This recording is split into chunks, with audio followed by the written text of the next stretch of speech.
পিতার স্বপ্ন পূরণ করলো ছোট এই সন্তান। দোয়া করতেছিল, আল্লাহ মক্কা মদিনা দেখার খুব ইচ্ছা, আমার উমরা করতে ইচ্ছা হয় কিন্তু অর্থ নাই। ছোট্ট ছেলেটা এই কথাটা শুনে বলল, আমার কাছে এই টাকাটা আছে, আমি বাবাকে দিয়ে আসি। এই টাকাটা দিয়ে বাবা উমরা করবে। বাবা এই নাও 1500 টাকা, এটা দিয়ে তুমি উমরা করে আসো। বাবা এ টাকা দিয়ে তো উমরা হয় না, অনেক টাকার প্রয়োজন হয়, এর থেকে আরো অনেক বেশি টাকা লাগে। সন্তানটা একটু অবাক হয়ে যায়, কি এত টাকা? যাই হোক, আমার পিতাকে আমি হজ করিয়েই ছাড়বো। এরপর কাজ করতে শুরু করলো। মালিকও চলে আসলো। এসে বলল, "দ্রুত কাজ শেষ করো, তোমাদের টাকাগুলো কিন্তু এখনই দিয়ে দেবো।" "হ্যাঁ মালিক, ঠিক আছে।" তখন ছোট্ট বাচ্চাটা মালিকের পকেটে অনেকগুলা টাকা দেখলো। টাকা দেখে এরপরে মালিক টাকাগুলো দিচ্ছিল। এক, এক করে যার, যার মজুরি দিচ্ছিল। ছোট বাচ্চাটা বলল, "এই টাকা দিয়ে বাবার হজ হবে না।" সে তার হাত থেকে টাকাটা ছিনিয়ে নিয়ে দৌড়ে বাসায় চলে আসলো। "এই নাও বাবা, তোমার হজ করার জন্য যত টাকা প্রয়োজন আমি টাকাটা নিয়ে আসছি।" এরপরে বাবা টাকাটা ধরলো। ধরে বলল, "এত টাকা কোথায় পেয়েছিস? তুই নিশ্চয়ই চুরি করেছিস মনে হয়?"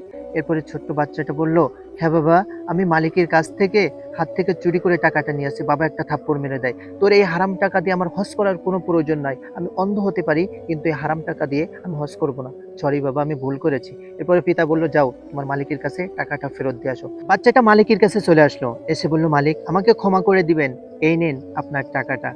এরপরে বাচ্চাটা ওখান থেকে চলে আসলো। প্রায় ৭ দিন পর আবার সেই ছোট্ট ছেলেটা অনেকগুলা টাকা নিয়ে তার বাবার কাছে চলে আসলো। এসে বলল, "বাবা, এই নাও তোমার স্বপ্ন পূরণের জন্য যে টাকা প্রয়োজন সেই টাকা আমি নিয়ে আসছি।"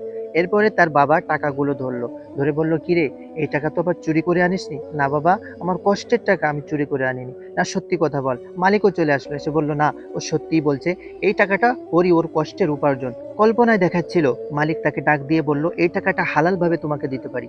যদি তুমি ৭ দিন কাজ করো আমার হয়ে, তাহলে তোমাকে এই টাকাটা দিয়ে দেব।" বলল, "আচ্ছা মালিক, ঠিক আছে, আমি ৭ দিন কাজ করব।"